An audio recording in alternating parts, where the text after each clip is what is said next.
Votre mental est votre employé, oui ou non? Pourquoi en avez-vous fait votre ennemi? Le ressentiment, la colère, la haine, ce sont tous des poisons que vous buvez. Et vous vous attendez à ce qu'un autre meure. La vie ne marche pas comme ça. Occupez-vous de celui-ci. Réglez celui-ci avant de vous lancer dans le monde.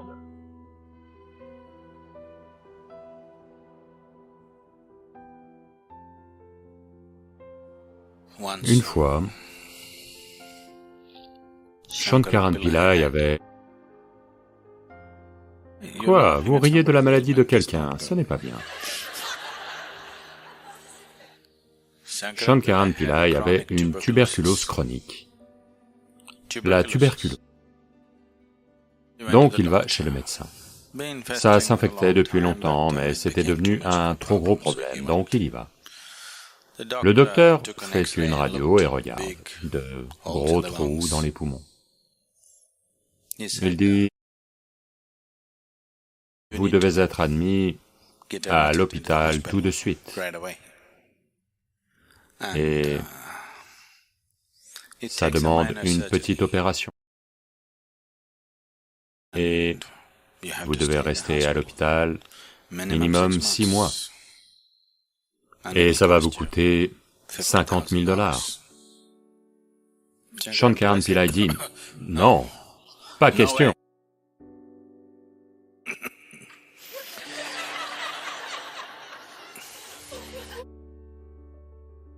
« 50 000 $, c'est sûr que je ne les ai pas. 6 mois, pas question. Je peux vous donner 100 $, que pouvez-vous faire? Maintenant. » Le médecin le regarde la radio, le regarde la radio et dit, « Eh bien, pour 100 $, je peux retoucher la radio pour vous. »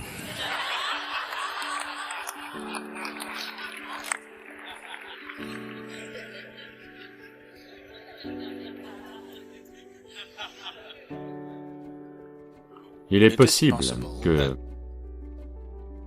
vous ayez causé des dommages physiques à votre système, une maladie, à cause de vos schémas de pensée, très possible. Parce que vous êtes un psychosoma, tout ce qui a lieu dans le mental a invariablement lieu dans le corps.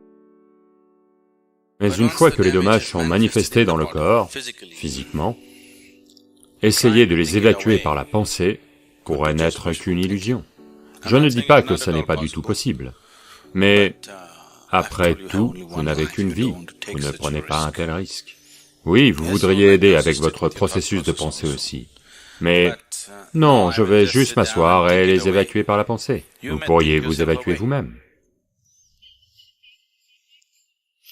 Vous savez?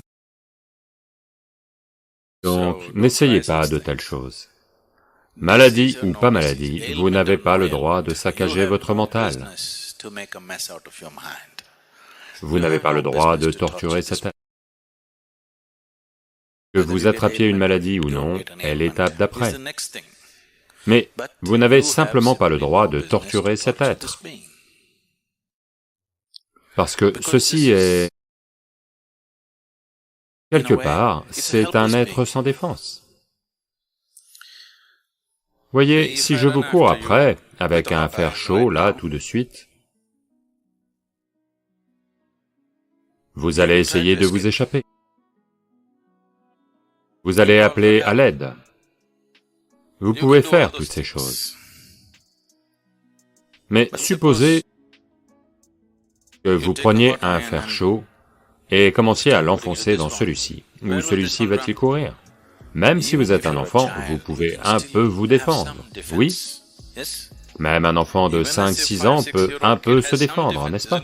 Mais celui-ci, aucune défense. Toutes les bêtises que vous faites subir à celui-ci, il doit juste les traverser, pas d'échappatoire. Donc c'est comme torturer un fœtus, piégé à l'intérieur. Maintenant vous commencez à lui donner des coups. C'est exactement pareil, oui? La forme de torture la plus cruelle, la chose la plus cruelle que vous puissiez faire est de vous torturer vous-même, parce que un être totalement impuissant. Tous les autres, aussi impuissants soient-ils, ils peuvent un peu se défendre, n'est-ce pas? Oui? La personne la plus faible peut vous poignarder quand vous dormez profondément. Oui ou non? C'est arrivé, n'est-ce pas? Quelqu'un est faible, vous n'arrêtez pas de lui donner des coups, un jour pendant que vous dormez, il arrive et vous donne un coup. Ils peuvent faire quelque chose. Même quelqu'un de très faible, même un enfant peut vous faire quelque chose. Mais celui-ci, totalement sans défense. Donc, vous n'avez aucun droit de torturer celui-ci, que vous ayez une maladie ou que vous n'en ayez pas. Si vous avez déjà contacté une maladie, si vous êtes déjà allé si loin que vous avez causé des dégâts au système, il vaut mieux qu'il soit assisté de toutes les façons possibles. Oui, définitivement, vous devez arrêter vos bêtises.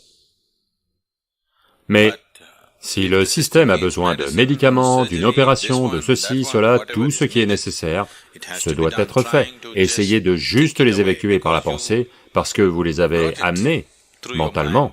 Ne pensez pas que vous pouvez les évacuer mentalement. Possible, je ne dis pas du tout. Je ne peux pas dire que c'est non à 100%, c'est possible. Mais vous n'essayez pas de telles choses parce que vous pourriez vous évacuer vous-même. Une fois que ça dépasse un certain point, ensuite personne ne peut vous aider, n'est-ce pas? Oui? Même vos médecins abandonnent à un certain point ou non? Ou ils... Les seuls qui ne vous abandonnent pas, ce sont les assurances. Tous les autres vous abandonnent à un moment. Les seuls qui ne veulent pas vous abandonner, ce sont les assurances, parce que... vous savez.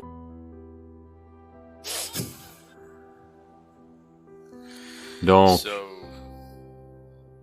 faire en sorte que votre mental reste sympa avec cette vie est définitivement votre affaire. Votre mental devrait être sympa avec cette vie, n'est-ce pas? Il devrait travailler pour cette vie. Après tout, votre mental est votre employé. Oui ou non? Pourquoi en avez-vous fait votre ennemi? Si vous ne savez pas comment gérer les gens qui travaillent pour vous, ils vont devenir vos ennemis. Ne vous y trompez pas, n'ayez aucun doute là-dessus. Ça arrive, n'est-ce pas? Si vous ne gérez pas vos propres enfants comme il faut, ils vont devenir vos ennemis. Non? Vous avez des doutes? Non, pas mon fils, il ne fera pas ça.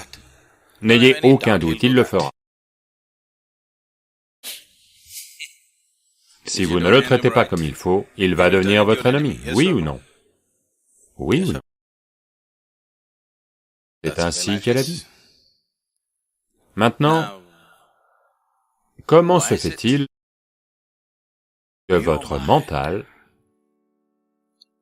une chose si puissante, si belle, si miraculeuse, soit devenu votre ennemi? Ça, c'est quelque chose qu'on doit regarder, que vous ayez une maladie ou que ce soit en cours. Dans les deux cas, il est temps d'examiner la chose, n'est-ce pas? Vous ne devriez pas laisser passer une seule seconde parce que faire venir les maladies par la pensée et les évacuer par la pensée n'est pas drôle. Ça va coûter de la vie. Une fois que vous avez une maladie, ça devient une occupation à plein temps. Vous n'aurez plus le moindre luxe de vous asseoir et d'écouter un discours spirituel comme ça. Ça va tout prendre. Vous serez dans une file d'attente à l'hôpital. Oui ou non? Ce n'est pas drôle. Oui? Ce n'est pas drôle. Tant que vous n'y êtes pas, vous ne réalisez pas comme c'est embêtant.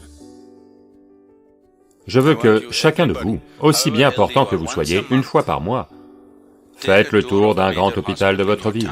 Vous devez le faire. Vraiment, vous devez aller voir. Non pas par plaisir pervers, mais vous devez voir ce qui peut arriver aux êtres humains. Juste de petites choses de travers, c'est tout. Ils n'ont pas commis de grands crimes. Ils ont juste créé chaque jour un peu d'acide dans leur estomac. Voyez où ça les a menés. Si vous gérez tout comme il faut, vous pouvez quand même, vous savez, la satanétique peut entrer en vous et causer des problèmes, qui sait? Oui, vous avez tout géré comme il faut, peu importe, Vous montez dans un avion, vous pensez qu'il n'y a que des gens, mais vous attrapez la grippe porcine. Quelqu'un est un porc, vous ne le savez pas. Si vous faites tout bien, il y a quand même 1 million de problèmes, n'est-ce pas? Oui. La nature de la vie est telle que même si vous buvez du lait, vous pourriez vous empoisonner. Mais si vous parlez de boire du poison et de bien vivre, bonne chance. C'est tout ce que je peux dire. N'est-ce pas ainsi? Si vous mangez de la bonne nourriture, elle peut se transformer en poison dans votre estomac, c'est possible. Si vous mangez les meilleures choses, elles peuvent se transformer en poison. Vous voulez manger du poison et bien vivre? Je ne peux que vous souhaiter bonne chance. Parce que c'est le seul moyen pour quelqu'un comme ça, n'est-ce pas? Vous brassez du poison et espérez bien vivre? Oh, il vous faut beaucoup de chance. Toute la tapisserie des étoiles doit être arrangée en ligne droite pour vous. Toutes les étoiles alignées pour vous. Autrement, la vie ne va pas marcher pour vous, elle va vous avoir.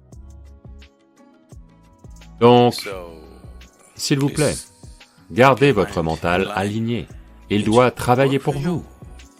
Il doit faire de belles choses pour vous, pas des choses horribles. Pourquoi votre mental fait-il des choses horribles? Donc, maintenant, je ne peux pas le supporter, je ne peux pas le supporter. Si je développe du ressentiment, le ressentiment, la colère, la haine, ce sont tous des poisons que vous buvez. Et vous vous attendez à ce que quelqu'un d'autre meure. La vie ne marche pas comme ça. Si vous buvez le poison, vous seul mourrez, pas quelqu'un d'autre. Je la déteste, je veux qu'elle meure, je veux qu'elle meure. Il n'y a que vous qui mourrez, pas elle.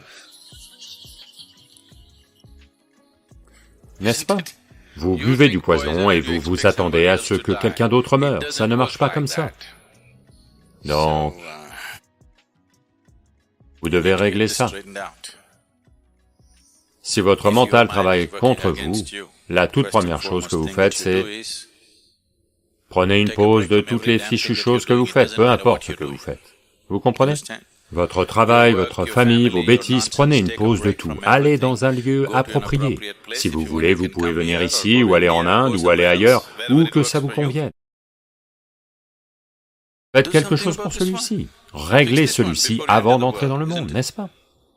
Donc asseyez-vous quelque part, voyez ce que vous pouvez faire pour celui-ci, parce que, une fois que vous vivez dans ce monde, soit vous devez faire quelque chose de bien pour vous, soit vous devez faire quelque chose de bien pour 10 personnes autour de vous, soit vous vous maintenez vraiment joyeux et vivant, vous ne vous souciez de personne, peu importe, au moins vous êtes heureux, ça nous va. Ou, vous faites quelque chose de bien pour quelqu'un autour de vous, ça va. Quiconque ne fait aucun bien, ni à lui-même, ni à personne autour de lui, n'a vraiment aucun droit de s'appeler humain, n'est-ce pas? Ce niveau d'intelligence et de conscience, au moins la nature l'a mis en vous, n'est-ce pas ainsi? Oui. Peut-être que vous ne pouvez pas faire de grandes actions dans le monde, peu importe. Au moins marcher avec douceur sur cette planète, vous pouvez au moins faire ça, pas vrai? Oui.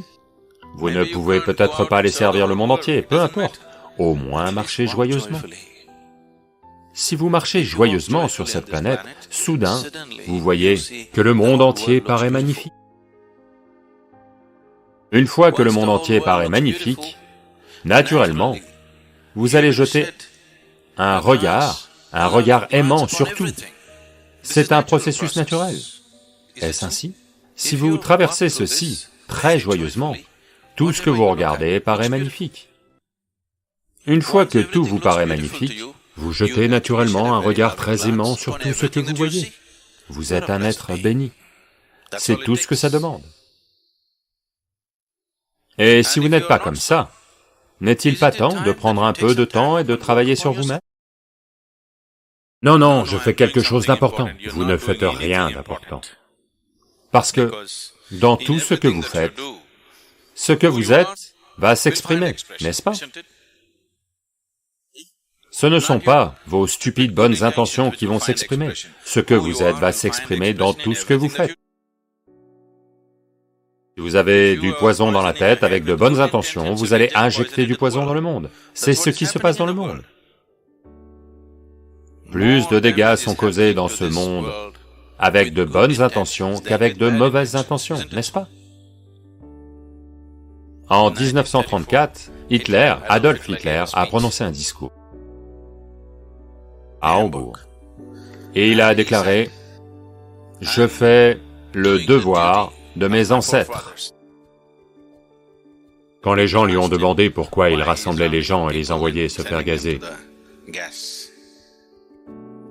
et je veux que vous compreniez, je crois qu'il ne mentait pas, il y croit. C'est la chose la plus dangereuse. Ce n'est pas un menteur, il croit en ce qu'il fait, c'est ce qui rend l'homme puissant. En peu de temps, la façon dont il a organisé l'ensemble de la nation, et fait croire à tout le monde ce en quoi il croit, ce n'est pas une organisation simple, une organisation phénoménale, n'est-ce pas? Parce que l'homme y croit à 100%, et il croit qu'il fait la meilleure chose qui puisse être faite pour le monde. Donc, vos bonnes intentions ne vont pas sauver le monde. Votre façon d'être, et votre façon d'être ne va changer que si vous pouvez respirer, marcher, être allongé, être assis, joyeusement. Si vous ne pouvez pas faire cette seule chose, tout le reste ne sera que poison, quoi que vous fassiez. C'est seulement quand vous vous sentez bien dans vous-même que vous vous sentez bien vis-à-vis de toute chose autour de vous. C'est seulement quand vous vous sentez bien vis-à-vis de toute chose autour de vous que vous vous déplacez avec un certain sens et valeur de la vie autour de vous. Autrement, peu importe combien de morale vous portez en vous, combien de livres sacrés vous connaissez, vous allez trouver les moyens de faire les choses les plus cruelles.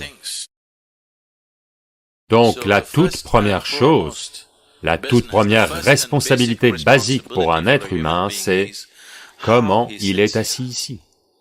Êtes-vous assis ici dans la joie? Êtes-vous assis ici à fabriquer de la misère dans votre tête? C'est la toute première chose dont vous devez vous occuper. Après ça, seulement tout le reste.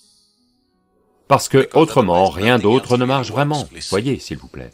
Chaque fois que vous vous sentez très malheureux, chaque fois cette pensée vous vient. Vous voulez mettre fin à vos jours, vous ne passez pas à l'action. Mais la pensée vous vient, n'est-ce pas? Oui ou non? Essayez ça, pendant 24 heures, vous restez malheureux. Vous vous distrayez toujours avec la télévision, ou un livre, ou un ami, ou autre. Ne faites pas ça. Pendant 24 heures, restez juste malheureux. En 24 heures, vous allez sérieusement penser à mettre fin à vos jours, c'est sûr. Parce que personne ne peut supporter le malheur plus de quelques minutes. Plus de quelques minutes, vous avez besoin d'une diversion, autrement vous allez devenir fou, n'est-ce pas? Pour comprendre que le malheur ne marche pas, que la vie ne se gère pas comme ça, quelle que soit la situation de votre vie, quelle qu'elle soit, je dis. Quoi qu'il se passe dans votre vie, peut-être qu'en venant au satsang, vous avez tout mis dans votre voiture et que vous n'avez pas de maison où retourner. Peut-être, si vous venez du Michigan.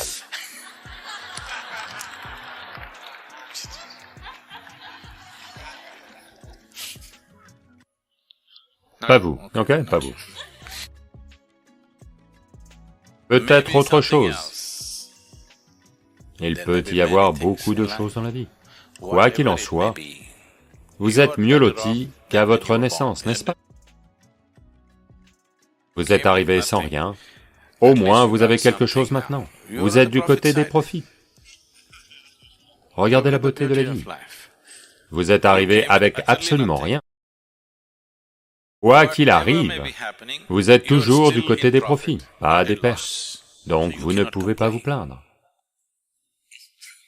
N'est-ce pas? Donc, n'essayez pas d'évacuer votre maladie avec vos pensées, évacuez votre malheur avec vos pensées. Si vous évacuez votre malheur avec vos pensées, maladie ou pas maladie, on verra.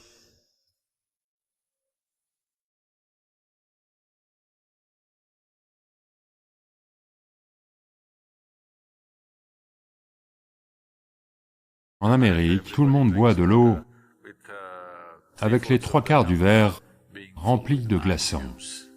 Maintenant, ce que je dis ne va pas être très apprécié. Vous buvez de l'eau à plus ou moins 4 degrés. En Amérique, tout le monde boit de l'eau avec les 3/4 du verre rempli de glaçons. Maintenant, ce que je dis ne va pas être très apprécié. Dans la culture yogique, si vous êtes un yogi, si vous êtes sur le chemin de la transformation intérieure, vous voulez amener votre système à une autre dimension en termes de possibilités, alors vous buvez de l'eau avec une différence de seulement 4 degrés vers le haut et vers le bas. Autrement dit, votre température corporelle normale est environ 36 degrés. Donc ce que vous buvez peut être entre 32 et 40 degrés. C'est la meilleure façon de boire. Si vous êtes un étudiant, c'est-à-dire que vous voulez absorber des connaissances, vous ne cherchez pas à vous transformer, vous voulez juste vous imprégner de savoir, alors ce que vous buvez doit être à plus ou moins 8 degrés. Donc ce que vous buvez doit être entre 28 et 44 degrés. Si vous êtes dans une situation de famille et que la transformation ou le savoir ne vous intéresse pas, vous voulez juste vous occuper de votre femme, de vos enfants et de votre mari, c'est tout ce qui compte pour vous, alors ce que vous buvez peut être à plus ou moins 12 degrés. Au-delà, ce n'est pas considéré comme étant propice à quiconque. Donc il est impopulaire de dire une telle chose, mais il est important que ce que vous consommiez soit suffisamment proche de votre température corporelle, pas trop éloigné de celle-ci, parce que ça va perturber la façon dont l'eau se comporte dans le système si l'on consomme de l'eau ou n'importe quelle substance dont la température est très éloignée de la température du corps. Je sais que ceux qui adorent les glaces vont me crier dessus maintenant. Je vous donne simplement les conditions idéales. Ceux d'entre vous qui veulent vivre dans la zone idéale, ou en être conscients, autant que possible, rester dans cette zone est une bonne chose. Si vous n'avez pas soif, si vous ne buvez pas d'eau, rien ne se passera, vous irez bien. Il n'y a qu'en Amérique que vous allez mourir si vous ne buvez pas d'eau. Les gens ne boivent comme ça nulle part ailleurs. Quand ils ont soif, ils boivent de l'eau, autrement ils vont bien, même dans un désert. Il n'y a qu'en Amérique, dans un climat froid, que tout le monde a une bouteille et sirote en permanence, parce que les machines du marketing les ont convaincus qu'ils doivent boire beaucoup d'eau. Une consommation excessive d'eau,